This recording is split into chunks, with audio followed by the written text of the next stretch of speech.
좀 어렵소. 그냥 사파이릭 리어이나 나일 주어 미응루와이 그녀 그놈 그리야 예수 그리 그냥 느클랑나.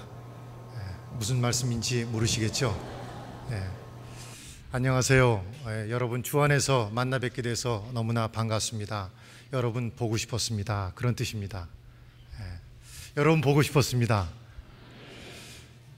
제가 방금 전에 예배에 참여하면서 옆에 같이 찬양을 하면서요, 두 눈에서 눈물이 막 주룩주룩 흘러내렸습니다. 눈물을 흘리면서 두 가지 생각이 났습니다.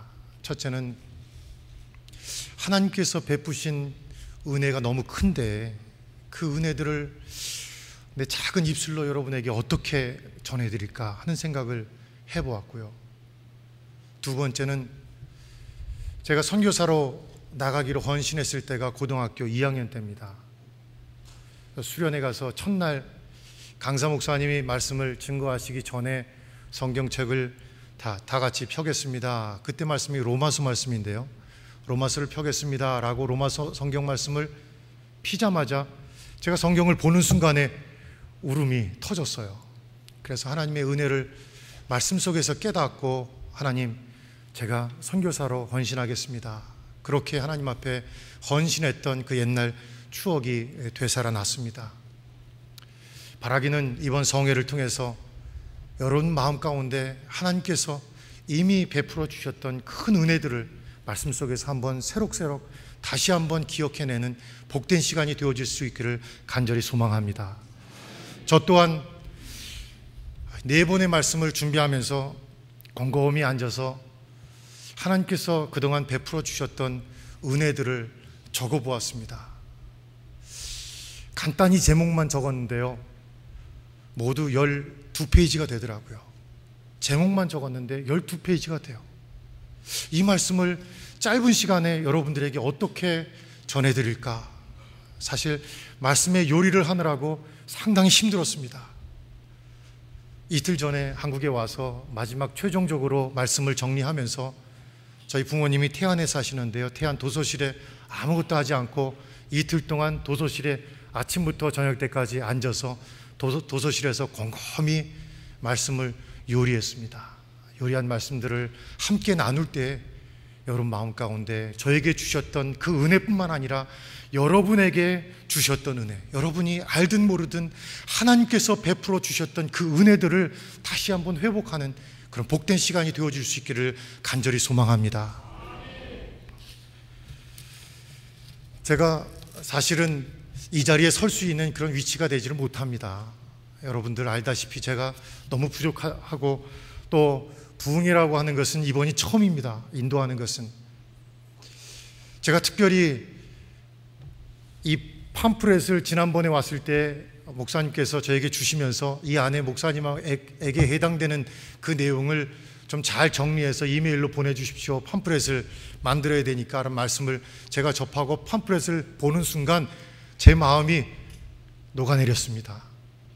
뒤에 이렇게 그 강사님들 일면을 보니까요, 뭐 으시으시한 분들, 굉장히 유명하신 분들만 다 나오셔서 말씀을 전하셨는데 저같이 이렇게 피레믹 같은 사람이 복음을 여러분 앞에 나가서 이렇게 큰 집회를 인도한다는 것이 상당히 참 부담이 되었습니다. 그렇지만 하나님께서 은혜 주시는 대로 또 하나님께서 베풀어 주신 은혜를 나누는데 또 무슨 경력이 무슨 문제가 되겠습니까? 함께 말씀 속에서 큰 은혜를 함께 나누기를 소망합니다. 오늘 만수중앙교회 특성을 찬양을 해주셨는데요, 우리 만수중앙교회 파송 우리 고진석 선교사님 안부를 좀 전해야 될 것 같습니다. 우리 고진석 선교사님 지금 사역 잘하고 있고요, 저와 함께 동역을 잘하고 있습니다. 가서 여러분 이렇게 첫날 와서 특송했다고 제가 전하겠습니다. 캄보디아에 있으면 새벽부터 저녁 늦게까지 우리 현지인들에게 하나님 말씀을 가르치고 있습니다. 새벽에 저희 센터에 살기 때문에 새벽 예배가 있습니다. 그러면 새벽 5시 25분이 되면 어김없이 저희 학생들이 모두 다 몰려옵니다. 1분 늦으면 찬양 부르고 나서 오면 벌금을 내게 되어 있습니다. 그래서 딱 정시가 되면 함께 모여서 같이 찬양을 하면서 예배를 드리고 하루 일과를 시작합니다.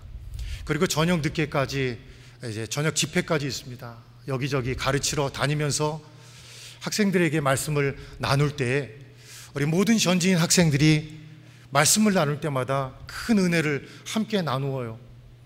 그럴 때마다 제 마음 가운데 학생들이 특별히 은혜를 받는 부분이 있더라고요.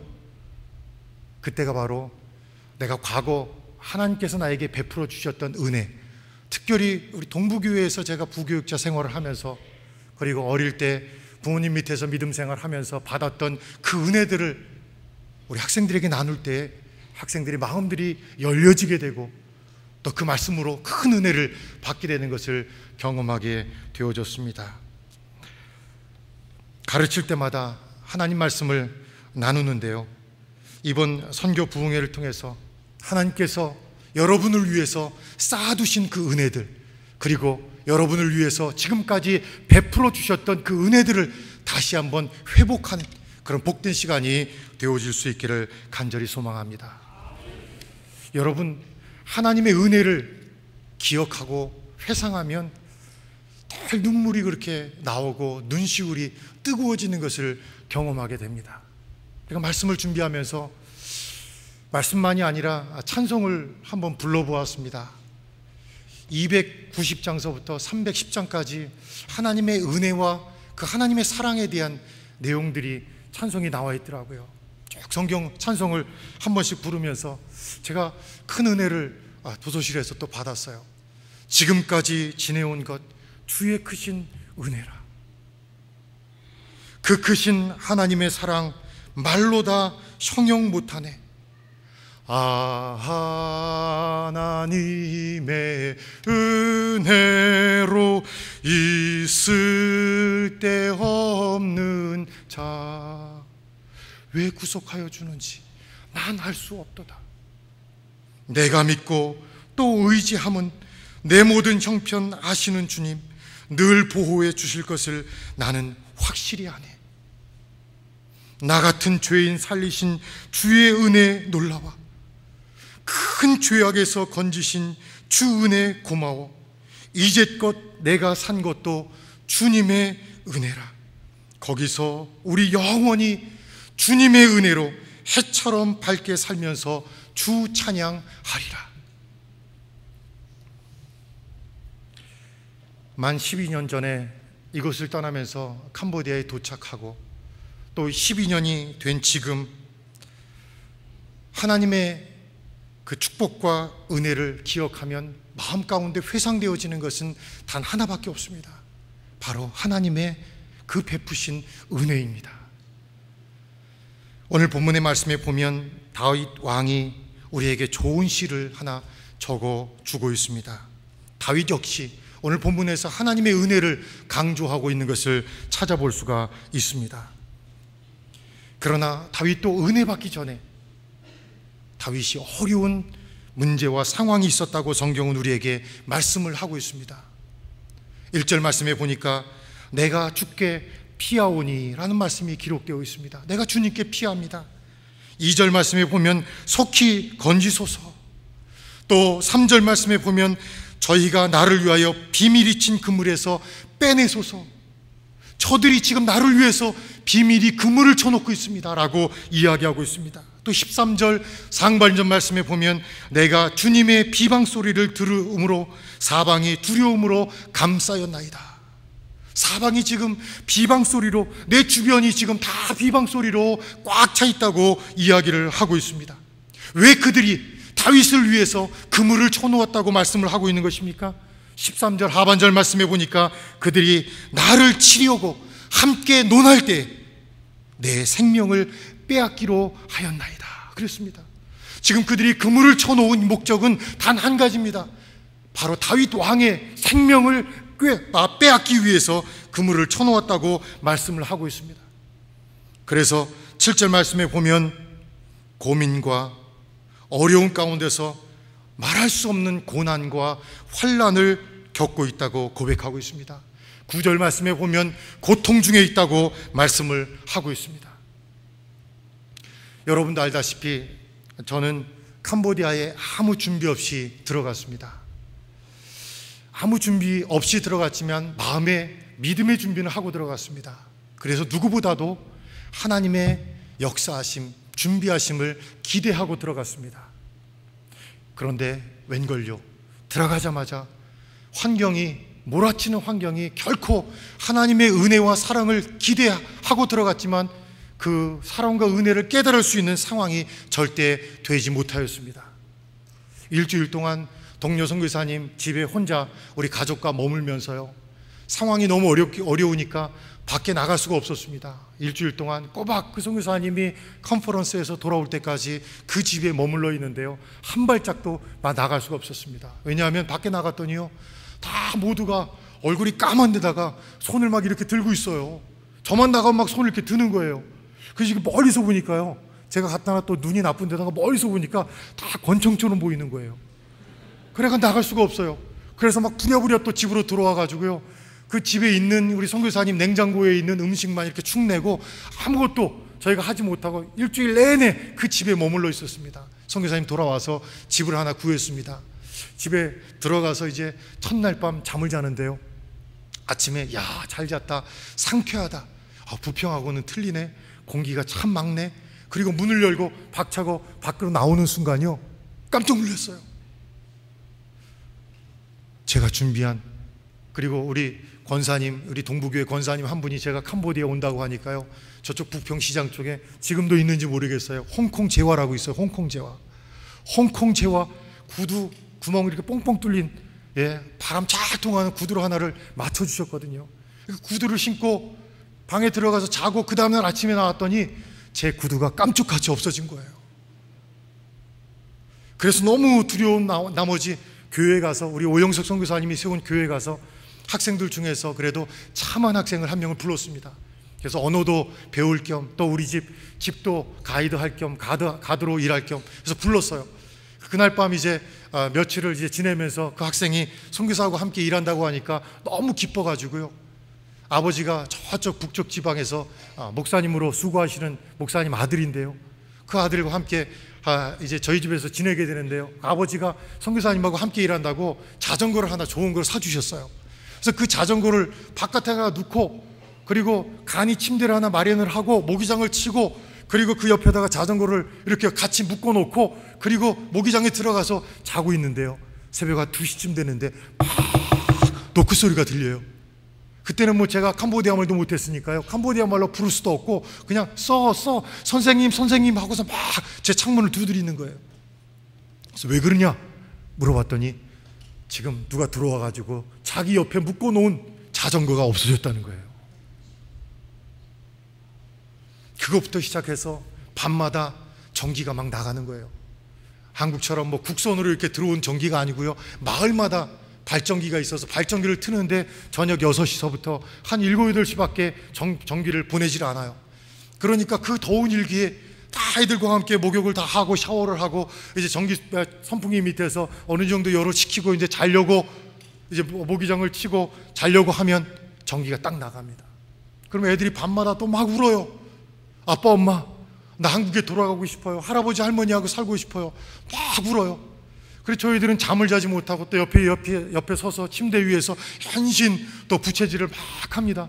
그러다가 또 저희들이 졸면 또 꾹 하고 또 떨어져요. 그러면 애들 위에 떨어지면 애들이 깜빡하고 또 일어납니다. 그리고 또 애들과 막 우는 애들 또 부여안고 또 기도하면서 또 울면서, 하나님 왜 저희들을 이렇게 이곳에 하나님 부르셨습니까 하는 그런 또 불평도 하게 되고요.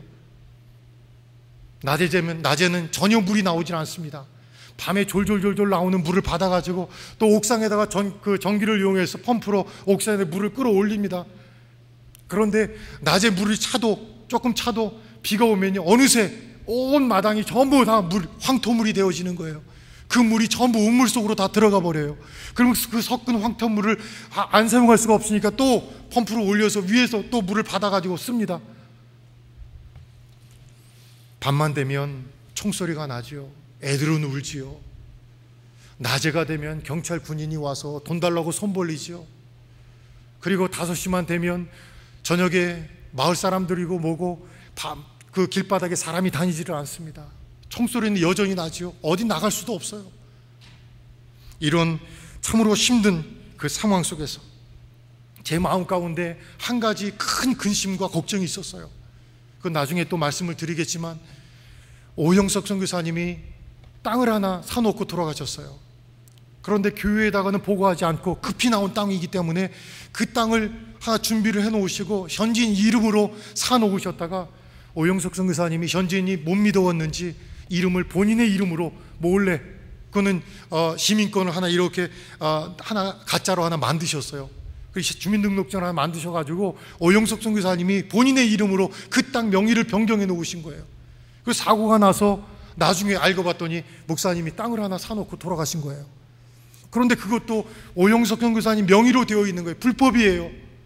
근데 그 땅을 이제 제가 저를 파송하시면서 교회에서 장로님들이나 목사님이 저를 보고 그 땅을 찾으라는 거예요. 그래서 제가 1년 동안을요, 그 땅을 찾기 위해서 굉장히 고민을 많이 했어요. 이 땅을 어떻게 하면 하나님께 누가 되지 않고 영광이 되는 가운데 이 땅을 다시 찾을까? 상당히 그 땅에 대한 명의 변경에 대한 스트레스가 굉장히 강했습니다. 얼마 안 있었더니 또 IMF가 터지네요. 제가 도착해서 한 달 반이 되니까 한국에 IMF가 터졌어요. 경제적으로 너무너무 어려운 시기가 되었습니다. 자, 보세요. 다윗이 지금 오늘 본문에서 당했던 그 고난과 고통과 그 환난들이 저의 삶 가운데 그대로 동일하게 나타나기를 시작한 것입니다. 이런 고통이 가중되면 어떤 결과가 초래합니까? 다윗은 지금 어떤 결과를 맞이하고 있습니까? 9절 하반절 말씀에 보니까 눈과 영혼과 몸이 쇠하였나이다, 그렇게 말씀하고 있습니다. 지금 다윗이 당한 고통과 환난으로 인해서 다윗은 지금 눈과 영혼과 몸이 쇠하였다고 말씀하고 있습니다. 또 10절 말씀에 보면 내 일생을 슬픔으로 보내며 내 연수를 탄식으로 보내며 라고 말씀하고 있습니다. 또 10절 하반절 말씀에 보니까 내 기력과 내 뼈가 쇠하도소이다. 그는 지금 육신적으로 영적으로 매우 쇠약한 상태에 빠졌다고 말씀하고 있습니다. 저에게도 육신적인 고통이 찾아왔습니다. 안질이 걸렸는데요, 그 황토물을 쓰다 보니까요, 또 마음에 근심과 걱정이 가득하니까요, 눈이 잘 안 보이기를 시작해요. 그래서 앞을 거의 볼 수 없는 그런 상황 지경에 빠진 거예요. 도착해서 얼마 안 있다가 이런 스트레스를 계속 받게 되니까요. 심지어는 세수하는데요, 그 세수물을 떠놓고서 비누를 찾으려고 해도 비누가 어디 있는지를 찾을 수가 없을 정도의 그런 참 고달픈 그런 안지를 제가 경험하게 되었습니다. 그래서 동료 선교사님들이 주변에서 이제 김항철 선교사님 얼마 되지 않았지만 빨리 본국에 파송교회 연락을 하고 빨리 돌아가시오 라는 이야기까지 했어요. 설상가상으로. 또 저희 집사람은요, 저희 막내 애가, 세 번째 애가 캄보디아에서 이제 출생을 하고 8개월 만에 그 막내를 데리고 캄보디아에 들어갔습니다. 8개월 된 애를 데리고 캄보디아에 들어갔는데요, 애 매일 젖주고 또 애 기저귀 갈아주고 또 살림하느라 굉장히 고생을 많이 했어요. 그런데 갑자기 그런 물을 써서 그런지 등짝에 피부병이 생기는 거예요. 그런데 그 피부병이 조그맣게 시작을 해가지고 온 전체가, 등짝이 전체가 다 피부병이 걸렸어요. 그래서 어느 것 옷 하나도 거칠 수 없는 그런 참 고통이 찾아왔어요. 그래서 누워서 잘 수도 없고요, 아기를 젖줘야 되는데 그 사람들이 오면은 또 옷을 입어야 되고요. 그런 어려운 그런 육체적인 고통이 다윗처럼 저희 가정에 찾아오기를 시작했습니다. 하나님, 왜 저를 이곳에 보내셨습니까? 하나님, 저는 도저히 이 상황을 이해할 수가 없습니다. 하나님, 어떻게 하면 좋습니까? 여러분 다 학창시절을 경험하셨을 텐데요, 학교에서 시험을 치른다 그러면 그동안 학교 공부를 하지 않다가 벼락치기 공부를 하려고 하면 참 부담이 많습니다. 그날 밤에 공부를 막 하면서 마음으로 그렇습니다. 여러분도 아마 그런 경험이 있을 것 같아요. 저도 그랬어요. 내일 저 북한에서 쳐들어오지 않나? 지금 전쟁이 나면 이 고통에서 내가 해방될 수 있을 텐데. 그런데 제가 부끄러운 얘기인데 여러분에게 이런 고백을 좀 하고 싶어요. 제가 그런 상황이 되니까요, 마음에 우리 오영석 선교사님이 캄보디아에 2년 반 계시다가 급거 귀국하셨잖아요. 97년도에. 그래서 다시 돌아가시다가 비행기 사고로 돌아가셨는데요, 그 오영석 선교사님 내전 때문에 한국으로 다시 돌아오셨는데 좀 캄보디아에 내전이 좀 다시 없나 이런 생각이 들더라고요. 선교사가 가져야 될 수 있는 생각이 전혀 아닌데요, 너무 힘드니까요, 그런 마음이 들었어요. 그런 마음. 여러분 지금 상황이 어떻습니까? 여러분들은 지금 어떤 고민에 빠져 있습니까? 어떤 환란 속에 여러분 빠져 있습니까? 그래서 지금 여러분이 당하는 육체적인 영적인 고통이 어떻습니까? 행여나 나와 저와 같은 똑같은 고백을 여러분 하고 있지는 않습니까? 그러나 사실은요, 이런 외적인 고난들이 계속 되어져 와도요, 우리 주변에 믿는 사람들, 나를 사랑하는 내 아내와 내 가족과 또 동료, 그리고 친척들과, 그리고 믿음 좋은 선진들이 제 옆에서 좋은 위로가 되는 말, 격려가 되는 말, 힘이 되는 말을 한다면 아마 이런 고통도 능히 이길 수가 있을 거예요. 그런데 오늘 본문 말씀에 보면 다윗은 그 주변의 사람들이 어떤 생활을 하고 있었다고 말씀하고 있습니까? 11절 말씀에 보니까 내 모든 대적들 때문에 욕을 당하고 내 이웃에게는 심히 당하니 내 친구가 놀라고 길에서 보는 자가 다 나를 피하였다고 말씀하고 있습니다. 그래서 12절 말씀에 내가 그들에게 잊어버린 바 되었다고 말씀하고 있습니다. 대적들이 나를 위해서 비밀히 그물을 쳤다면 내가 그것을 이길 수 있습니다. 주변에서 내 친구들과 내 가족들이 나에게 힘이 되고 위로가 된다면 이길 수 있어요. 그런데 내 주변에 있는 사람들마저도, 나를 만나는 모든 친구들이 다 나를 길에서 보면 다 도망가는 거예요. 다 피하여 도망가는 거예요. 그리고 그들 모두가 다 나를 잊어버린 거예요. 이제는 항철이 너 다 끝났어. 너 다 된 거야, 다윗 너. 그래서 관계하려고 하질 않아요. 나만 외톨이 된 거예요. 나 혼자라고 하는 생각을 갖게 된 거예요. 그럴 때 여러분들은 어떻게 이 난관을 헤쳐나가기를 원하십니까? 저도 이렇게 어렵게 되니까요, 주변에 동료 선교사님을 찾기 시작했어요. 그런데 그 당시에는 그렇게 지금처럼 많은 선교사님들이 없었어요. 그래서 많은 동료 선교사님들을 만나서 그 고민을 이야기하고 함께 기도하기를 원했지만 제가 갔던 그 시기에는 그렇게 많은 선교사님들이 없었어요. 지금처럼요. 제가 본국에다가 이메일을 써서 여러분들에게 제 소식을 알리고 싶었어요. 그런데 그때는 이메일이 없었어요. 인터넷이 지금처럼 이렇게 신속히 발달되지 않은 때였어요. 제가 혼자만 그 고민을 갖고 있는 거예요. 하나님, 왜 저는 이렇게 외톨이로 살아야 합니까? 왜 이렇게 내적으로 외적으로 이렇게 힘든 삶을 살아가야 되는 것입니까? 하는 그런 고민에 빠지게 되었습니다. 그러나 믿음의 선진 다윗은 이 어려운 문제들을 어떻게 해결했다고 이야기하고 있습니까? 이러한 어려운 상황 속에서 그는 어떻게 처신하고 있습니까? 어려움을 극복하고 있습니까? 14절, 15절 말씀에 보니까 이런 말씀이 기록되어 있습니다. 참 중요한 말씀인데요, 저는 이 말씀 읽으면서 너무 큰 은혜를 받았어요.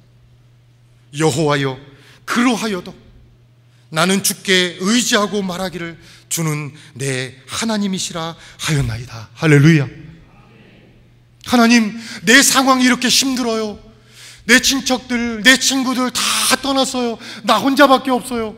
내 육신은, 내 눈은 쇠약해졌어요. 내 뼈는 지금 쇠약할 대로 쇠약해 있어요. 하나님, 어떻게 해요? 하나님, 그러하여도 상황이 이처럼 열악하여도 나는 주께 의지하고 말하기를 주는 내 하나님이십니다.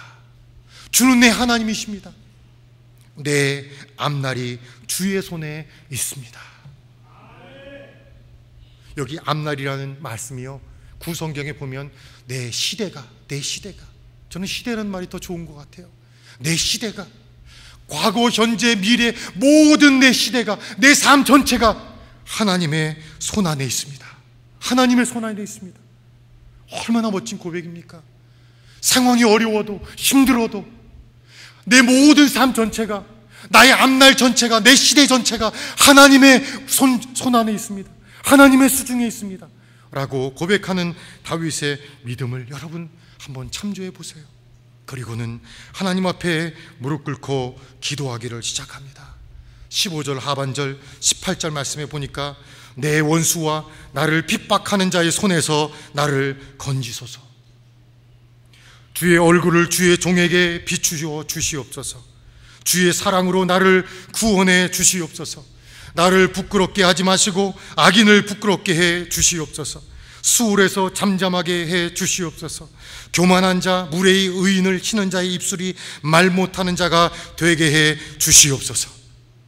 다윗은 하나님 앞에 자기의 믿음을 고백하고 내 시대가 주님의 손에 있습니다, 주님이 나의 참 하나님이 되십니다 라고 고백하고 다윗은 무릎 꿇고 하나님 앞에 두 손 벌려 기도하기를 시작합니다. 다윗이 기도를 마치게 되었습니다. 하나님의 음성이 들려옵니다. 22절 말씀 보니까 내가 놀라서 말하기를 주의 목전에서 끊어졌다 하였사오나. 하나님과 나의 모든 관계가 이미 끊어졌습니다.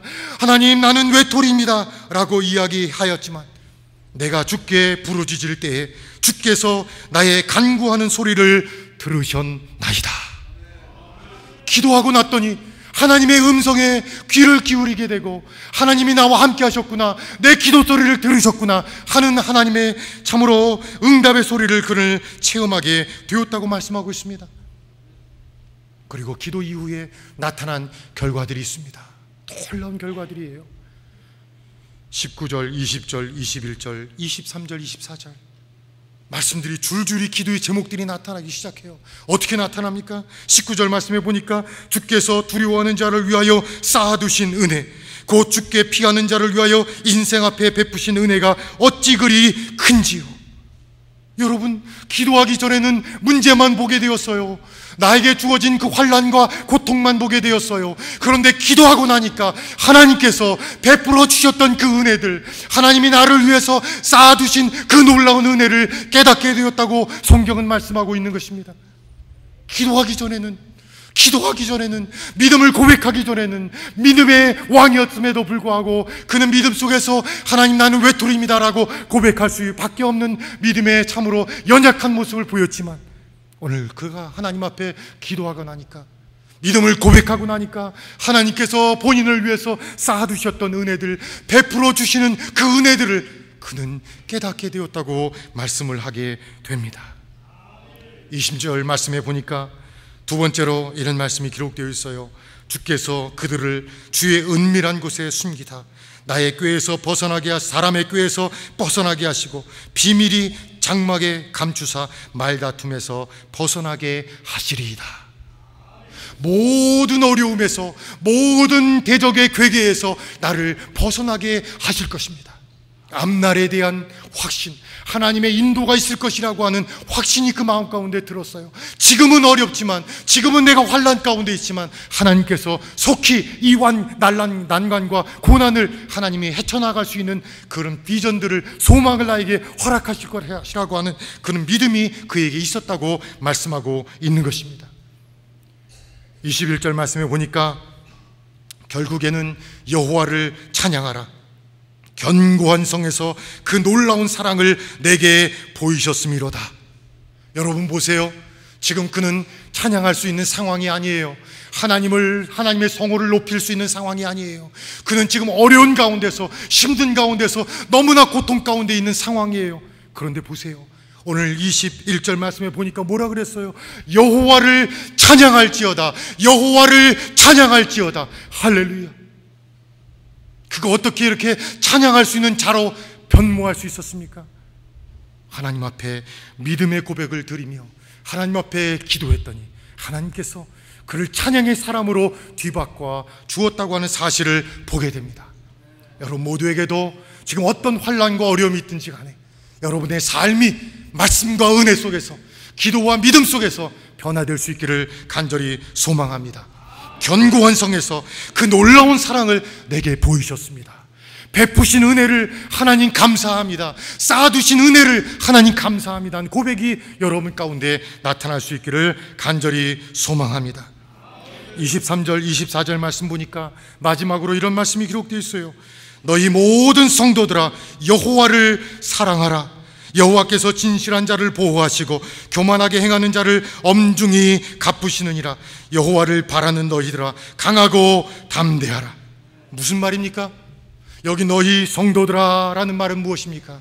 그 주변에 다윗과 함께 있었던 믿음의 권속들이에요. 그런데 그들이 어땠습니까? 지금 다윗의 주변에서 다 떠난 사람들이에요. 어느 한 사람도 와서 다윗에게 위로하고 격려한 사람이 없었습니다. 다윗은 혼자라고 하는 고백이 있었어요. 모든 사람이 다 나를 잊었다고 고백하고 있어요. 그런데 다윗은 그렇게 참으로 어려운 상황 속에서 자기를 손가락질하고 멀리 떠났던 사람들을 향해서 성도라고 외치고 있습니다.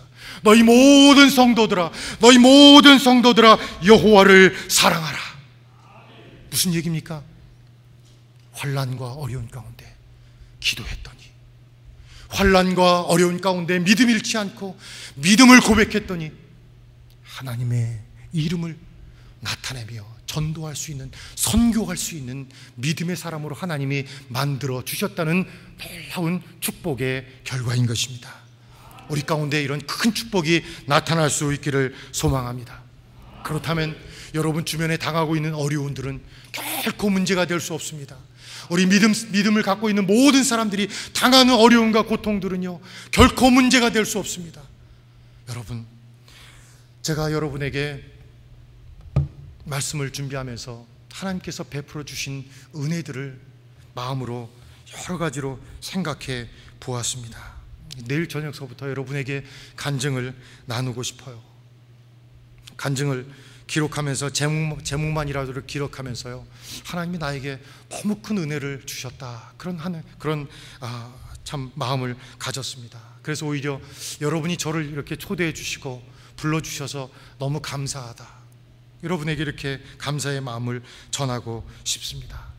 지금 생각하면 제가 당했던 어려운 점들은 참 하나님의 은혜였다. 하나님이 나에게 은혜를 베푸시기 위해서, 다윗처럼 은혜 주시기 위해서, 또 하나님이 나에게 베풀어 주신 그 은혜를 기억하도록 하기 위해서 나를 보내셨구나 하는 생각을 가졌습니다.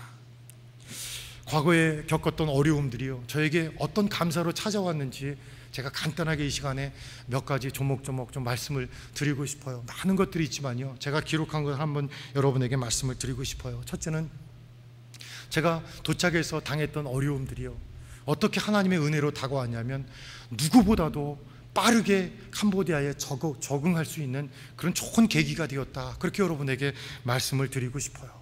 그래서 지금은요, 어떤 환난과 어려움이 있어도 그 어려움과 환난들을 하나님의 축복과 믿음의 눈으로 바라보며 그것을 바꿀 수 있는 그런 하나님께서 귀한 믿음을 저에게 주셨어요. 그래서 지금 저희 캄보디아에 많은 선교사님들이 계십니다. 그 선교사님 가운데 제가 따져보니까 14번째로 캄보디아에 들어갔더라고요. 지금 전체 선교사님들이 300가정 정도가 됩니다. 근데 그 가정 가운데 제가 14번째로 갔더라고요. 특별히 우리 GMS에서는 GMS 선교사님들이 35가정인데요, 제가 첫 번째로 캄보디아에 들어간 1호 선교사가 되었습니다. 제가 1호 선교사가 하나님께서 왜 저를 만들어 주셨을까? 지금 막 들어오는 선교사님들에게 아무래도 1호 선교사가 되었다면 참 믿음의 선배일 텐데, 하나님께서 그들을 잘 말씀과 하나님의 주신 은혜 경험하면서 참 어려움 가운데 있는 우리 후배 선교사님들을 잘 케어하게 하기 위한 하나님의 뜻이었다는 생각을 하게 됩니다. 그래서 누구보다도 이런 어려운 환난 속에서 하나님께서 저를 캄보디아에 빨리 적응할 수 있는 그런 좋은 계기를 허락해 주셨다 하는 그런 생각을 하게 되었고요. 또 하나님께 기도하는 가운데 하나님께서 놀라운 체험을 하나님이 저에게 해 주셨어요. 그래서 기도하면 참 저희 집사람도 저 뒤에 앉아 있는데요, 저희 부부가 늘 하나님 앞에 감사하는 기도 제목이 있어요. 그게 뭐냐면, 참 기도할 때마다 마음 가운데요, 두려운 마음이 있어요. 왜 두려움이냐면요, 기도하면 하나님이 다 응답해 주시거든요. 저희가 기도해서 응답받지 않은 것이, 저희 집사람 여기 증인으로 나와 있습니다, 한 가지도 없어요. 할렐루야. 하나님께 기도하면 하나님이 어떤 모양이든지 저희 가정 가운데, 저희 사역 가운데 하나님이 기도 응답을 막 부어주시는 거예요. 그 기도의 응답들의 내용들을 여러분에게 4일 동안에도요 다 말씀을 드릴 수가 없어요. 그래서 빼곡히 오늘도 사실 제가 이렇게 빼곡히 제가 말씀을 이렇게 준비했는데요, 이 말씀 가운데 지금도 여러분들에게 전하고 싶은 말씀들이 참 많습니다. 12년 동안 한 번도 저희 가족 전체가 병원에 입원한 일이 없어요. 병원을 찾아간 일이 없어요. 아마 한국에 있었으면은 애들 감기 한번 걸렸다고 병원에 아마 계속 갔을 것 같아요. 그래서 12년 동안요, 저희 식구가 한 번도 병원 간 일이 없어요. 할렐루야. 캄보디아에 그렇게 말라리아가 심하고 열병이 심하고 여러 가지 병들이 심한데요, 저희 가정은 저희 GMS에 제가 의료보험비로 매번 한 달에 몇만 원씩 내고 있는데 한 번도 타지를 못했습니다. 그거 하나만 봐도 너무 하나님의 큰 은혜잖아요. 우리 유장님 여기 앞에 계신데 병원에 한 번도 못 갔다니까 죄송하네요. 그거 하나만 봐도 하나님의 은혜잖아요. 12년 동안 제가 이번 주 수요일날 되면 만 12년이 딱 돼요. 10월 21일 캄보디아에 떠난 지요. 12년 동안 하나님께서 저희 가정에 큰 은혜를 주셔서 어느 한 자녀도 저희 식구도 아프지 않고 12년 동안 하나님의 은혜 가운데 건강하게 지낼 수가 있었습니다. IMF 동안 저희들이 너무 어려웠어요. 그래서 참 일불도 아까운 그런 시기였어요. 그래가지고 우리 선교사님들이 제일 타격을 받는 사람이 선교사들이잖아요. 그 당시에 제가 출발할 때가 1불에 800원, 850원 이랬는데요, IMF가 터지니까 1,800원이 되더라고요. 그러니까 1불도 아까운 그런 시기가 되었어요. 그래서 벌벌벌 떨면서 선교사들이 막 난리가 났어요. 그래서 IMF가 터져서 조국을 위해서 돕자 그래서 저희들이 매일같이 모여가지고 우리 선교사님 한 센터에 모여가지고 기도하기를 시작했어요. 그래서 모여서 계속 조국을 위해서, 대한민국을 위해서, 한국 교회를 위해서 저희 선교사들도 계속적으로 기도했어요. 그래서 모여서 막 기도하게 되니까요, 교파를 초월하고 교단을 초월해가지고 선교사님들이 마음이 하나 된 거예요. 하나 됐어요. 근데 지금 생각하니까 우리 선교사들에게 하나님이 복 주시기 위해서 그렇게 하신 것 같아요. 저희 캄보디아에 나중에 여러분에게 말씀을 전할 기회가 또 있겠지만, 캄보디아 우리 장로교 선교사님들이 함께 교단을 초월해서 함께 연합해서 하나의 장로교회를 세우자 그래가지고 장로교 공의회라고 하는 것을 만들었어요. 그래서 우리 합동 측, 통합 측, 고신 측, 대신 측, 합동 중앙, 합동 여러 가지 해서 15개 교단 선교사님들이 함께 모여가지고 하나의 장로교회를 세우자. 한국교회 분열된 장로교회를 전하지 말고 하나의 장로교회를 세우자라고 해서 함께 모여서 지금 한 5년째 잘하고 있습니다. 그런데 그게요, 지금 되돌아보니까 IMF 때 우리 선교사님들이, 먼저 왔던 선교사님들이 함께 모여서 기도하면서 마음의 일치를 이룬 거예요. 할렐루야. 그래서 그때 하나님께서 우리에게 은혜를 이미 예비하신 거예요. 그게 얼마나 감사해요.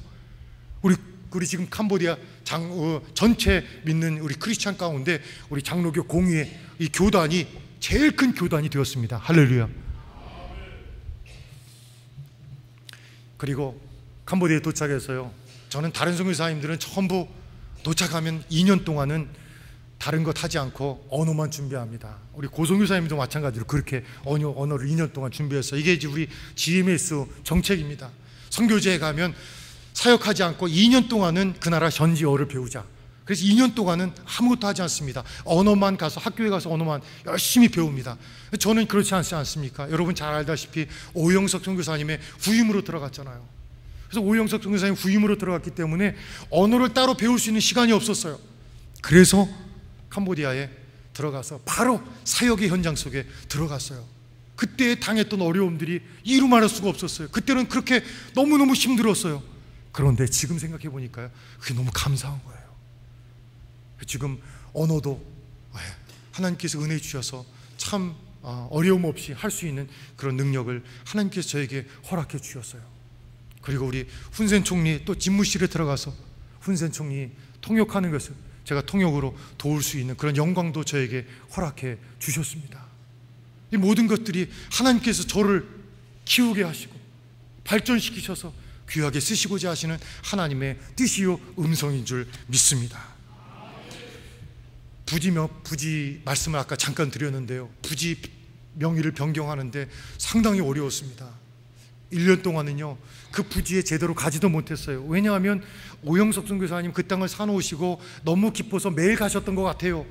제가 나중에 가봤더니요, 옛날에 그 왔던 좀 이렇게 얼굴 까맣고 게름하고 살 좀 마르고 키 좀 선교사님보다 좀 작은 그런 선교사님은 왜 안 오십니까? 왜 선교사님은 새로 오셨는데 그 선교사님 왜 안 오세요? 그렇게 얘기하시더라고요. 제가 1년 동안은 사실 그쪽에 가지를 못했어요. 왜냐하면 제가 갔다가는 그 선교사님 왜 안 왔어? 그 사람은 땅 주인이 아닌데 이 사람은? 그렇게 되면은 그 사람은 어디 갔지? 라고 해서 만약에 찾게 되다가 우리 오영석 선교사님 비행기 추락사고로 돌아가신 것을 알게 되면 아마 금방 신고가 들어갈 거예요. 그 땅이 그 선교사님 이름으로 돼 있던데, 그러면 아마 이건 불법이야. 외국인 땅을 살 수 없는데, 소유할 수 없는데 이건 불법이야. 이렇게 들어가면 그 땅을 전부 빼앗기게 되는 거잖아요. 그러니까 할 수가 없었어요. 제가 1년 동안은요, 거기에 가서 그냥 차를 타고 이렇게 왔다 갔다 이렇게 옆에 땅 잘 있나 이것만 보려고 한번 왔다 갔다 할 정도만 됐죠. 가서 누굴 만나고 하는 그런 상황이 아니었어요. 그런데 1년 동안 기도하고 나니까요, 하나님께서 건설국에 있는 국장금 때는 좋은 분을 만나게 하셨어요. 그리고 제가 그분을 찾아갔어요.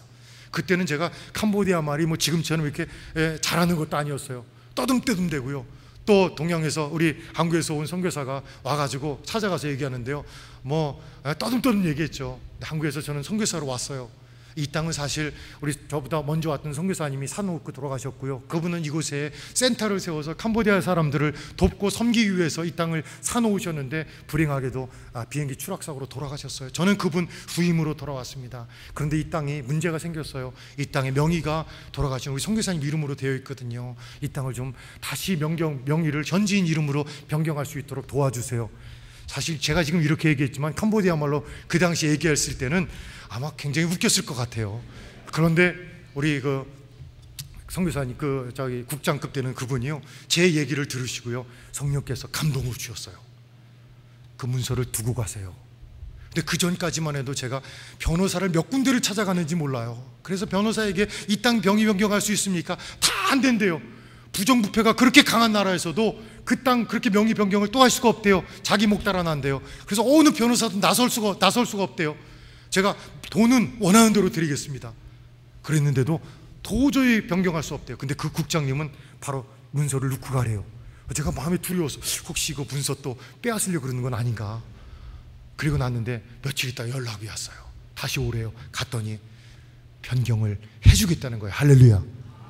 그리고 그분에게 제가 수고비로 조금 드리고 그 땅을 명의를 변경할 수 있었습니다. 얼마나 큰 은혜예요. 근데 여러분, 그 땅을 그 명의를 변경하게 된 것도 너무 큰 은혜예요. 왜 그러냐면요, 우리 오영석 선교사님 돌아가신 분이 굉장히 꼼꼼하신 분이거든요. 이분이 건강관리는 뭐 최고로 하신 분이에요. 그래서 항상 남자분이신데도 뭐 그 당시에 음반지가 좋다 그러면 음반지 꼭 요 손에 검지에다 꼭 끼고 다니시는 그런 분이었어요. 그런데 이분이 그때 내전이 생겨가지고 다른 거는 다 집에다 놓고 오시면서 가방에다가 땅 문서를 갖고 오신 거예요. 땅 문서를 딱 끼고 오셨는데, 그리고 이제 이 캄보디아에서 한국에 왔다가 한 달 반 정도 계시다가 캄보디아로 다시 돌아가시면서 사고가 났는데, 여러분 보세요. 선교사님 한 분이 공항에서 오영석 선교사님을 기다리고 있는데 저쪽에서 비행기가 꽝 하고 추락하니까 막 방송이 나고 난리가 났잖아요. 비가 막 억수로 오는 한 오후 2시쯤 되는데요, 사람들이 기다리고 있다가 막 달려갔어요. 그랬더니 동네 사람들이 뭐 그 논바닥에 처박혔는데요, 그 비행기가 그 사람들이 다 나와가지고 막 아우성대는 거예요. 그리고 뭐 어떤 여자는요, 제가 나중에 알고 봤더니 어떤 여자들은 살려달라고 막 소리 지르고 막 신음하고 있는데, 가가지고 그 마을 사람들이요, 살려달라고 손짓하는 그 여자들의 손가락에 끼고 있는 그 반지들을 보면요, 그냥 가서 도와주지 않고요, 막 애원하는 그 여자들을요, 손가락을 부러뜨려 가지고 부어 있잖아요. 그 반지를 빼가고요. 그 모든 그 당시에 추락한 현장 속에서 불타버렸던 모든 물건들이 하나도 회수할 수가 없었어요. 그런데요, 우리 거기에서 기다렸던 선교사님이 선교사님 차를 타고 막 그곳으로 달려가서 비행기 현장 속에 막 찾아보니까요, 오선교사님은 찾을 수가 없었고, 뭐 가방 하나가 까만 가방에 이렇게 펼쳐져 있고 서류가 막 널려져 있더래요. 딱 보니까 부평동부교회 교인 수첩이 있는 거예요. 그러니까 그 선교사님이 수첩을 막 회수하면서 논바닥에 흩어진 서류들을 막 회수해가지고 가방에다가 이렇게 보관을 한 거예요. 그 보니까 오선교사님의 후원자 명단, 우리 동부교회 교회 소식, 주보 막 다 나와 있는 거예요. 그러니까 그걸 다 서류를 해가지고 논바닥에 떨어져 있던 거를 그냥 대충 닦아가지고 서류를 막 해가지고 한 거예요. 그 다음 날 제가 이제 우리 목사님하고 또 유족들하고 총회 관계자들하고 그 현장에 갔잖아요. 가니까 그 가방을 우리 그 오영석 선교사님 어머님에게 그 가방을 인계하는 거예요. 그래서 그 어머님이 그 가방을 갖고 계시다가 대구 분인데 그걸 가지고 집으로 가셨어요. 그러다가 제가 후임으로 온다 그러니까 그 가방을 동생을 통해 가지고 다시 보내주신 거예요. 뭘 보니까 캄보디아 말로 뭐 이렇게 막 돼 있는데 흙탕을 다 지저분하게 돼 있는데 뭐 쓸모없을 것 같다고 다시 후임으로 간다니까 그게 뭐 무슨 문서인지 모르겠는데 하여간 드리겠대요. 그래서 그걸 제가 받았어요. 그래서 제가 캄보디아 돌아가기 전에 혹시 모른다고 목사님이 그 한번 가방을 열어보래요. 그래서 제가 열어봤어요. 쭉 열어보니까 뭐라고 돼 있는데 제가 뭐 캄보디아 말을 알아야죠. 그래서 주차장에서 본네트 위에다가 펼쳐놓고서 막 살짝 펼쳐보니까 그때 목사님이 저에게 그러시더라고요. 김성교사 거기 땅 문서 있을지 모르니까 한번 찾아봐. 그래가지고요 제가 찾아봤어요. 근데 뭐 캄보디아 말로 돼 있으니까 땅 문서인지 뭔지 모르잖아요. 근데 없더라고요. 없는 것 같아요 목사님. 그래? 그럼 한번 집에 가서 한번 목사님 그 유품들 다 찾아보고 책에도 껴있나 좀 찾아보고 그리고 좀 연락 줘. 그리고 그 땅 꼭 찾아야 돼. 그래서 제가 그쪽에 간 거예요. 그러니까 제가 얼마나 그 스트레스를 받았겠어요. 그리고 나서 하나님께서 그 땅 문서를 1년 딱 됐을 때, 1년 됐을 때 오 목사님 일주기 추도 예배를 드리기 위해서 그 모든 유품들을 다시 검사를 하는데 1년 지나니까 캄보디아 말이 좀 눈에 들어오잖아요. 그래서 서류 그 가방에 있었던 서류를 막 검사하고 있는데요. 이렇게 보니까 땅 뭐라고 이렇게 기록이 되어 있어요. 땅 뭐라고 쓰여 있어요. 그래가지고 땅은 알겠어요.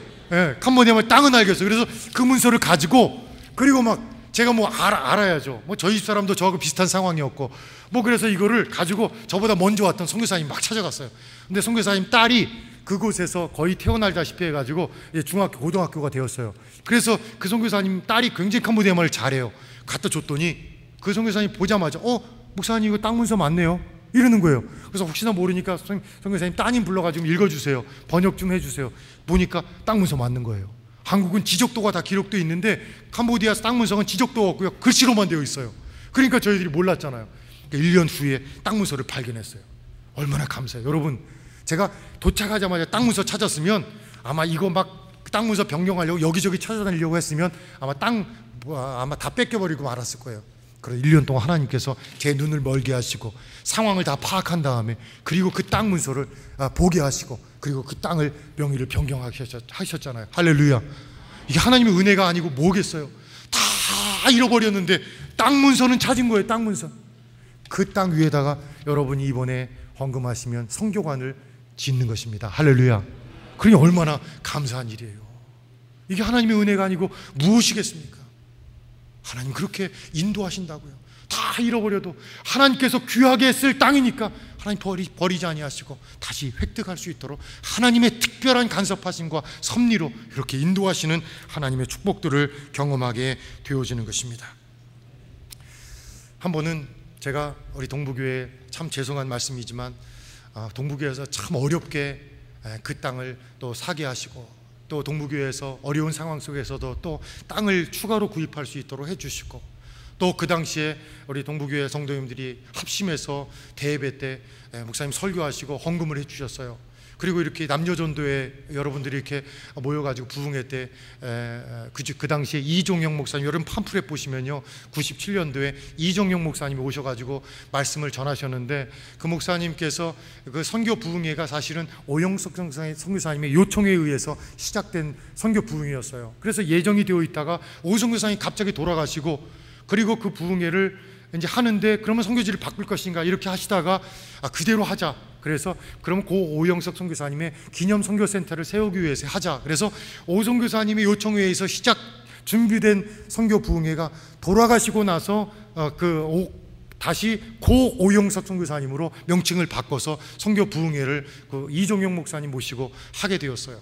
그래서 한남로의 남녀전도회에서 헌금하신 헌금과 또 우리 동부교회에서 또 헌금하신 헌금과 해서 1억 원을 헌금을 해주셨어요. 그래서 그 당시에 7만 불이 넘는 환율로 따져서 7만 불이 넘는 헌금으로 저희 센터를 지금 짓게 되었습니다. 그래서 동부교회에서 많은 헌금을 해주셨기 때문에 저는 너무 감사하죠. 그래서 그것만으로 너무 감지덕지하고 또 우리 동부교회에서 참 너무 제 분에 넘치는 그런 헌금을 해주셨기 때문에 제가 감당할 수 없었고요. 그래서 이렇게 되찾은 땅만으로도 내가 이 땅에다가 아름답게 오영석 선교사님의 선교관을, 기념 선교관을 세워서 오 선교사님의 그 고귀한 뜻이 훼손되지 않도록 내가 열심히 그 후임으로 사역을 해야 되겠다 하는 마음을 갖고 있었어요. 그래서 매립을 다 하고 나서 이제 그 땅을 막 이렇게 돌고 있는데, 그리고 어린이 모임을 시작하면서 막 찬양을 하면서 땅 밟기 기도를 하고 있는데요, 하나님께서, 성령께서, 야 흥철아, 너 저쪽 뒤에 지금 연못 있지? 그 연못 지나서 저 나무집에 한번 들어가 봐. 자꾸 그러시는 거예요. 저희 집사람은 그냥 거적대기에다 이렇게 뭐 깔아놓고 나무 밑에서 막 열심히 찬양을 가르치고 있는데, 조금 있으면 제가 못하는 말이지만 캄보디아 말로 이제 설교를 해야 되고 가르쳐야 되는데 자꾸 성령께서 그렇게 인도하세요. 그래서 그 연못에 이제 통해서 들어가기 시작했어요. 그래서 다 신발 벗고 바지 걷고, 그리고 그것을 이제 다 푹푹 빠지면서 들어갔어요. 그 남자분 한 분이 그곳에 있는 거예요. 그래서 막 라디오 같은 걸 고치고 있어요. 그래서 이런저런 얘기하다가 당신 부인 지금 어디 있습니까? 그랬더니 지금 그냥 인사치레로 이야기했는데, 우리 부인이 지금 저 2층에서, 나무집 2층에서 지금 끙끙 앓고 있습니다. 3일 동안을 지금 앓고 있는데 열병이 걸렸는데 의사가 와서 주사를 놨는데도 열이 떨어지지 않고 참 걱정입니다. 그런 얘기를 하는 거예요. 그래서 야, 하나님께서 기도하라는가 보다. 그래서 그 당시에 제가 걱정하지 마세요. 나는 선교사로 왔고 당신 자녀도 지금 저기서 배우고 있는데 내가 당신 부인을 위해서 올라가서 기도할 테니까 기도합시다. 그래도 됩니까? 기도하재요. 올라갔어요. 그래서 머리에서 손을 얹고 기도했어요. 할렐루야. 그 다음날, 그날 저녁에 하나님께서 그 병을 고쳐주신 거예요. 그래서 그 다음날 그곳에 도착했는데, 아침에 새벽에 오토바이 타고 막 기대감이 돼서 하나님 고쳐주셨을 거야 하고 도착을 했는데요, 할렐루야, 그분이 다 일어나서 새벽에 저 멀리, 거기서 시장 가려면 상당히 멀거든요. 오토바이를 타도 한 5분 뭐 이렇게 가야 되고, 걸어가려면 30분 걸어야 되는데, 새벽에 그 아침에 제가 또 기대감 때문에 새벽 일찍 왔는데도 불구하고 아침에 시장 가서 이미 과일하고 음료수까지 다 준비해서 제가 오기를 기다리고 있었던 거예요. 그리고 나서는 저에게 고민되는 말씀을 한마디 하세요. 뭐라 그러시냐면, 선교사님, 앞으로 계획이 뭐죠? 제가 이 땅 이제 이걸 다 매립을 다 했으니까 여기다 울타리 치고 센터를 해서 이만저만 해서 내가 센터를 하나 세워서 캄보디아를 섬기기를 원합니다. 그랬더니 그분이 하는 얘기가, 선교사님, 땅이 좀 비좁겠죠? 그러면서 저한테 뭐라 그러시냐면, 선교사님, 이 땅 저희가 갖고 있는 이 땅 선교사님께 드리겠습니다. 그러는 거예요. 그래서 선교사, 이 땅을 저한테 주신다고요? 그랬더니, 아니요, 그냥 공짜로 주는 건 아니고 싼 값에 드리겠습니다. 싼 값에. 그러니까 선교사님이 원한다면 이 땅을 드리겠습니다. 그러시는 거예요. 그래서 제가 그 얘기를 듣고, 제가 우리 동부교회 제가 보고를 못 하겠어요. 보고를. 왜냐하면 땅 산 지 얼마 됐고 지금 매립한 지 얼마밖에 안 되는데 또 땅 산다고, 그것도 또 1년 동안 땅 머릿속에 땅에 대한 스트레스를 계속 받고 있는데, 고민하고 있는데, 또 땅을 사겠다고 하면 어느 장로님이 좋아하시겠어요. 야, 김선교사 바로 와, 돌아와, 후원 안 해, 이러면 뭐 어떻게 돼요? 그러니 그 보고를 못 하겠네요. 제가 끙끙 앓고 동무교회 보고를 못 하고, 분명히 하나님의 뜻이 있을 텐데 이걸 어떻게 하나님의 음성을 받아들여야 될지 고민이 된 거예요. 그래서 그 당시에 우리 GM의 선교사님들이 모여가지고 같이 기도하고 있었어요. 매주 수요일이면 같이 기도했어요. 그 기도회를 다 끝나면서 이제 기도 제목을 나누었어요. 돌아가면서 쭉 기도 제목을 나누어서 제가 기도 제목을 나누었어요. 제가 지난주에 이만저만 해가지고 제가 어느 부인이 아파 있었고 제가 위해서 기도했고 병이 나아서 이만저만 했는데, 그분이 나에게 땅을 사라고 하면서 그 돈을 이렇게 제시하더라. 이거를 우리 동부교회에 보고해야 되는지 얘기해야 되는지 말해야 되는지 기도해 주십시오. 고민됩니다. 그랬어요. 그랬더니 그 기도회 끝난 다음에 한 선교사님이 저를 불러요. 선교사님, 김 선교사님, 그래요. 그래서 네, 선교사님 지금 얼마라 그러셨죠? 얼마요? 정확히 말씀드릴게요. 6,688불. 6,688불이에요. 깜짝 놀라요. 왜냐하면 본인이 지금 아무도 모르게 그동안 들어왔던 성교비를 이렇게 보관해 놓았는데 그 돈, 통장에 있는 돈이 그 액수래요. 할렐루야. 여러분 너무 신기하죠? 그 액수래요. 그래서 이거를 어떻게 해야 될지 내가 고민하고 있었어요. 하나님께서 주셨는데 나는 지금 매달 성교비가 계속 들어오고 있는데 이 돈을 어디에다가 써야 되는데 어떻게 할지 모르겠어요. 선교사님, 내가 그 돈을 선교사님께 드리겠습니다. 그 땅을 사는데 쓰세요. 할렐루야. 그래서 제가요, 우리 동부교회 후원받지 않고 선교사님, 동료 선교사님의 후원받아가지고 그 돈을 치르고 그 땅을 샀어요. 그래서 제가 지금 사택을 지었는데 그 사택의 땅이 그 선교사님 후원한 땅이에요. 할렐루야. 하나님 이렇게 인도하시는 거예요. 얼마나 놀랍게 인도하세요. 이게 하나님의 은혜가 아니고 무엇이겠어요. 하나님께서 그렇게 예정하셨고 인도하셨기 때문에 저에게 그런 부담감을 주셨고 그 여인을 아프게 하셨던 거예요. 하나님의 계획이 있으셨던 거예요. 여러분이 지금 어떠한 어려움에 처해 있습니까? 그 어려움들은 하나님의 그 무한한 계획 속에 있는 하나님의 놀라운 섭리인 것을 믿으시기를 주의 이름으로 간절히 소망합니다.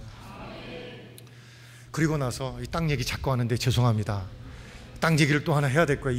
이미 얘기한 김에 또 하나 해야 될 것 같아요.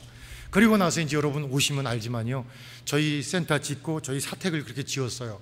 그리고 사택을 짓고 났는데 이제 안식년을 다 마치고 지금 이제 캄보디아로 다시 돌아가는데 땅이 이제 예전 오성교사님 산 땅이 있고 제가 옆에 땅을 하나 또 샀고 그리고 이제 그 성교사님 후원에서 산 땅이 하나 또 있고 그러면 이렇게 기역자가 이렇게 돼요. 기역자 땅이 돼요. 그런데 그 기역자에 그 빠져 있는 그 부분을 미음자로 만들기 위해서 요 땅이 필요한 거예요. 요 땅이. 이게 아무래도 여러분 보세요. 늘 우리 목사님들, 원로 목사님들 또 원로 장로님들 늘 그런 말씀하시잖아요. 평생에 후회되는 게 있습니다. 제가 옛날에 저기 있는 저 땅을 저걸 사야 되는데 저거를 못 사가지고 제가 그게 한이 됩니다. 늘 그런 말씀 꼭 하시잖아요. 여러분 많이 들으시죠? 저는 늘 그걸 듣고 살았거든요. 그래서 그 빠진 땅을 그걸 채우자 그런 마음이 생겼어요. 그런데 아니나 다를까 그 전에 제가 안식년 가기 전에는 그 뒤에 있는 저희 센터 뒤에 있는 땅이 다 전부 빈 땅이었어요. 그런데 안식년 갔다 오니까 그 땅이 다 집을 짓고 판잣집을 다 짓고요. 제가 지금 원하는 그 땅만 딱 남아 있어요. 할렐루야. 빈 땅으로 그냥 물만 꽉 차 있는 거예요. 그래가지고 이제 말은 안 하고 제가 먼저 이야기했다가는 비싸게 부를 것 같고 그래가지고 이제 고민하고 있는데 그 주인이 저를 불러요. 그래서 이게 왜 부를까 기대감을 갖고 갔어요. 그랬더니 하는 얘기가 그 땅을 사래요. 저보고 또 그 땅을 사래요. 근데 또 제가 안식년 갔다가 바로 도착하자마자 생긴 일이니까 살 계획이 있었으면 떠나기 전에 당회에 있을 때 당회원들에게 들어가서 제가 2차 저차 해가지고 그 땅을 꼭 사야 됩니다 이렇게 얘기하면 얼굴을 이렇게 맞대고 장로님들한테 이야기하면 장로님들이 허락을 안 하겠습니까? 안 그렇습니까? 개인적으로 이렇게 만나서 얘기하면 장로님 눈을 딱 뜨고 그냥 열정에 사로잡혀가지고 이 땅 꼭 쳐야 됩니다. 이건 평생의 한이 됩니다. 이렇게 하면 우리 좋은 장로님들께서 그냥 안 사게 하시겠어요? 그 땅을 아마 개인적으로라도 헌금하셨을 거예요. 그런데 그때 제가 들어갈 때 또 교회에서 좋은 차를 사시도록 차값도 주시고 또 비행기표 하라고 또 파송할 때 이렇게 저를 또 부르시더라고요. 이 안식년 올 때 비행기표도 못 드려가지고 죄송했는데 비행기표 또 따로 드립니다 그러면서 그때 안식년 마치고 돌아갈 때 비행기값도 주시더라고요. 그런 상황에서 또 제가 땅이 또 났습니다 땅값까지 주세요 이렇게 또 못하잖아요. 이게 또 고민이 된 거예요. 그런데 제가 들어가서요 그분이 땅을 사라 그랬을 때 제가 그분이 얼마를 얘기하냐면 7,000불을 불러요. 7,000불을. 그래서 비싸지 않은 땅이에요. 그래서 그러면 제가 지금 가지고 있는 돈이 제가 안식년 가져왔기 때문에 제가 갖고 있는 돈이 2,000불이 되었어요. 이건 여러분들이 주시고 여기저기 주시고 한 돈을 이렇게 모은 거예요. 2,000불이 있었어요. 그러면 내가 2,000불을 당신에게 드리겠습니다. 그리고 나머지 5,000불은 한 달에 100불씩 갚겠습니다. 100불이면 10만 원밖에 안 되는데 캄보디아에는 그렇게 월부로 하는 게 없어요. 그냥 돈이면 계약금 치르고 며칠 있다가 그냥 중도금, 잔금까지 다 치러야 돼요. 그런데 그렇게 100불씩 갚아서 나가는 나라가 아니거든요. 어느 예도 없어요. 어느 성교사님한테 물어보세요. 그래서 제가 담대한 마음이 생겨서 100불씩 갚겠습니다. 50개월을 그랬어요. 그런데 제가 믿음으로 했더니 여러분 놀라지 마세요. 그렇게 하세요. 그러는 거예요. 그래서 제가 2,000불을 내고 그리고 100불씩 매달 100불씩 이렇게 냈잖아요. 할렐루야. 그래서 그 땅을 산 거예요. 예. 근데 하나님께서 그런 마음을 감동을 주셔서 그 사람에게 그 네모난 땅의 빈 곳을 하나님 채워서 지금은 미음 땅이 됐다니까. 예뻐요. 여러분 이제 캄보디아 오시면 한번 보세요. 하나님께서 여러모로 저희에게 주셨던 은혜들이 너무나 큽니다. 고 오영숙 선교사님 후임으로 간 것도 감사하고요. 그래서 제가 중국에 가지 않고 캄보디아에 간 것이 너무너무 감사하고요. 그리고 가장 필요한 때 가장 적시에 가서 훈련받게 하신 것도 너무 감사하고요. 또 우리 동부교회처럼 좋은 교회에서 파송받은 것 너무너무 감사하고요. 12년 동안 변함없이 저를 이렇게 후원해 주시고 사랑해 주시고 교회가 참 어려운 부분들이 많이 있었음에도 불구하고 한 번도 변함없이 매월 정기적으로 이렇게 후원해 주시고 그렇게 도와주시고 해주신 것 너무너무 감사하고요. 그리고 제가 맨 처음에는 그렇게 힘들 때는 애들 하나님 왜 이렇게 애들까지 줄줄줄 많이 주셔가지고 3명씩이나 주셔가지고 하나님 왜 이렇게 고생스럽게 합니까 그랬는데요, 나중에 은혜 받고 나니까요 애들 셋 준 게 얼마나 감사한지요. 그래가지고 애들끼리 외롭지 않게 잘 자라고요. 그래서 우리 지금 GMS 선교사님들이요 기본이 애들이 3명이에요 제가 3명 갖고 있거든요. 그러니까 보니까 좋거든요. 우리 기본적으로 우리 GMS 선교사님 되려고 하면 애들 2명 오면은 일단은 조금 생각을 해봅니다. 그래서 와서 3명, 최소 3명씩 다 나요. 이게 우스갯소리가 아니에요. 그래서 그런 농담이 있어요. 그래서 3명 주니까 얼마나 감사한지. 지금도 자기네들끼리 잘 자라고요. 저희 집사람하고 이번에 초대해 주셔서 왔는데요, 저희 애들이 그래요. 엄마 아빠 이번에 가서 푹 쉬고 잘 있다 오세요. 왜 이렇게 빨리 오세요? 그러더라고요. 그래서 자기들 3명 다 있으니까 자기네들 외롭지 않으니까 얼마나 좋아요. 지금 하나 더 날까 이렇게 생각하고 있습니다. 또 현지인, 좋은 현지인들도 저에게 이렇게 많이 주셨어요. 그리고 우리 좋은 단기 선교사님들을 지금까지 12년 동안 15명의 단기 선교사를 보내주셨어요. 매년 2명 그렇게 짝 2-3명씩 이렇게 계속 보내주셔서 저희 단기 선교사와 계속 같이 사역을 해 나올 수 있었어요. 저기 뒤에 우리 단기 선교사님 저희 집사람 옆에 지금 와서 앉아 있는데요, 1년 동안 6개월 동안 열심히 같이 도왔던 우리 자매들이에요. 참 감사하고 신기한 거는요, 지금도 제가 이제 저희 부모님이 태안에 사시는데 고속버스 터미널에, 인천 고속버스 터미널에 내렸어요. 그래서 이제 버스를 111번 그 버스를 타고서 막 오는데 누가 중간에 그 간석 오거리에서 누가 막 타요. 그래서 막 타는 딱 보니까 우리 전에 그 함께 있었던 단기 선교사, 여자 단기 선교사가 타는 거예요. 그래서 얼마나 감사하는지 차 안에서요 막 사람들 뭐 눈치 다 주는데도 막 부둥켜 안고요, 그냥 막 그 우리 집사람 루즈 다 지워질 정도로 막 부둥켜 안고요, 사모님 그리고 막 그러고 왔어요. 근데 그 주변에서요 우리 그 동료 선교사님들이요, 우리 김항철 선교사님 왜 이렇게 좋은 사람들이 주변에 많은지 축복받았다고 그런 얘기를 늘 그렇게 많이 하세요. 특별히 우리 고진석 선교사님 그런 얘기를 많이 하세요. 그래서 그런 얘기를 많이 해요. 그래서 김항철 선교사님은 참 사람 복이, 인복이 많다. 저도 그런 것 같아요. 저도 그런 것 같아요. 다 하나님의 은혜고요. 그리고 우리 부모님들, 저희 충청도 태안에 사시는데요, 제가 선교지로 나가기 전에 우리 부모님들이 너희들에게 이제 폐가 되지 않겠다 그렇게 하시면서 1년 전에, 제가 나가기 1년 전에 충청도로 내려가셨어요. 지금까지 사시는데 건강하게, 두 분이 외롭게 사시는데도 불구하고 건강하게 사세요. 이번에 제가 왔더니 친히 뭐 운전해가지고 도서실, 시장 뭐 다 저를 모시고 다니는, 특별 대접을 해서 모시고 다니는데요, 얼마나 감사한지요. 그렇게 행복하게 믿음 가운데 사시는지 다 그런 게 하나님의 은혜고 참 사랑이 아니겠습니까? 특별히 감사한 거는 믿음의 나라, 복음의 출국인 우리 대한민국의 선교사가 된 게 얼마나 감사한지 모르겠어요. 할렐루야. 예, 우리 캄보디아에는요 한국 사람이다 그러면 이 최고입니다, 최고. 그래서 예전에 월드컵 할 때는 뭐 난리 났었고요. 예전에 제가 처음 갔을 때는 한국 사람이다 그러면 북한 사람입니까? 한국 사람입니까? 그렇게 물어봤어요. 근데 지금은 전부 한국 사람인 줄 알아요. 그래서 얼마 전에는 교통순경이 저를 잡아요. 그래가지고 항상 늘 잡는 거지만 잡혔어요. 그래서 왜 나를 잡냐 그랬더니 면허증을 좀 보여달래요. 하도 중국 사람들이 면허증이 없으니까 중국 사람처럼 보였나 봐요. 제가 좀 중국 사람처럼 보였죠.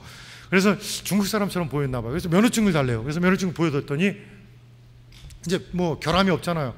예, 그러더니 이렇게 또 보더니 딱지를 이렇게 보더니 딱지도 문제가 안 돼요. 그러니 저를 보더니 안전벨트를 캄보디아에서 안 하거든요. 그래서 보통 다 안 하고 다니는데 안전벨트 안 했대요. 그렇다고 저길 달래는 거예요. 벌금을 달래는 거예요. 그래서 제가 벌금 못 준다 그렇게 얘기했어요. 그랬더니 다짜고짜 하는 얘기가 어느 나라 사람이냐요. 그래서 한국 사람이다 그랬더니 꼬레다 그랬더니 오 한국 사람이네요. 그랬더니 가래요. 가래요. 그냥 가래요. 얼마나 감사해요. 제가 한국 선교사다 하는 게 얼마나 감사한지. 할렐루야. 예.